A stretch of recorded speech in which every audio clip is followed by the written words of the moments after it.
রাঙ্গামাটি, বাগাইছড়ি সহ বেশ কিছু উপজেলাতে এই স্পিডবোট চলাচল করে। তবে এই জ্বালানি সংকটে এখানকার স্পিডবোট চলাচল বন্ধ রয়েছে গতকাল এবং আজ এখনো পর্যন্ত আমরা খবর নিয়েছি। আমি ঘাটে এসেছি, সেই চিত্র দেখতে পেয়েছি। এখানে যে যাত্রীরা এসছে তারাও আসলে ভোগান্তিতে পোহাচ্ছেন। তারা দাঁড়িয়ে আছেন যাওয়ার জন্য, কিন্তু আসলে বোট চলাচল না করায় তারা যেতে পারছে না কোনোভাবে। একটু কথা বলার চেষ্টা করব আপনার সাথে। কি অবস্থা? আপনাদের যে জ্বালানি তেলের সংকটটা কিভাবে তৈরি হয়েছে এবং এই সমাধানে আসলে কোন ধরনের প্রশাসনিক সহায়তা পেয়েছেন কিনা? আমি গতকাল থেকে এই প্রশাসনিকভাবে সব জায়গায় যোগাযোগ করছি। ওনারা বলছে আজকে তেল দিবে। আজকে তেলের ফার্মে দৌড়াদৌড়ি করছি। মানে প্রশাসনে আমাদেরকে তেল দেয় নাই। বলতেছে ৫ লিটার করে তেল নাও। ৫ লিটার তেল দিয়ে তো আমাদের স্পিড গুলো চলবে না। আমাদের একবার মাইনে যাইতে ৪০ লিটার তেল লাগে। তো ৫ লিটার দিয়ে আমরা আর তেল ছড়াই নাই। তো এই কদিন এভাবে মানে পরবর্তীর জন্য কোন ধরনের আশ্বাস দিয়েছে কিনা প্রশাসনের পক্ষ থেকে? এখনো পর্যন্ত দেয় নাই। এবং এই তেল দেয় নাই। আবার ডিসি অফিসে গেছিলাম।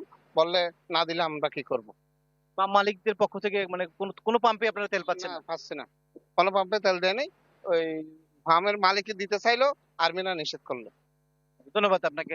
যেখানে বলছেন যে, যে চাহিদার কারণে মূলত যে এসব জ্বালানিগুলো একবার লংগদু একবার যাতায়াত করলে প্রায় ৮০ লিটার অক্টেন লাগে। সেই বিষয়গুলো নিয়ে জেলা প্রশাসন বলছে যে তাদেরকে আসলে রেশনিং পদ্ধতিতে দেয়ার ব্যবস্থা করার জন্য তারা চেষ্টা চালিয়ে যাচ্ছেন। তবে আ এই পর্যায়ে তাদের জ্বালানি বেশি লাগার কারণে তারা কিভাবে এটি সমন্বয় করবেন সেটি নিয়ে আসলে জেলা প্রশাসন আলোচনা করছে বলে জানাচ্ছেন আমাদেরকে। তবে রাঙ্গামাটিতে যে ৪ টি ফিলিং স্টেশনের মধ্যে আজকে রেশন রুটিন মাধ্যমে আজকে ৩ টি ফিলিং স্টেশনে অকটেন বিতরণ করা হয়েছে। যে যে যেসব আমরা খেয়াল করেছি ফিলিং স্টেশন গুলোতে হেলমেট এবং বৈধ কাগজপত্র যেসব মোটরসাইকেল আরোহী দেখাতে পারছেন তাদেরকেই তেল দেয়া হচ্ছে। তবে পর্যাপ্ত তেল পাচ্ছেন না বলে মোটরসাইকেল আরোহীরা জি, আমাদের কাছে আপনাকে ধন্যবাদ।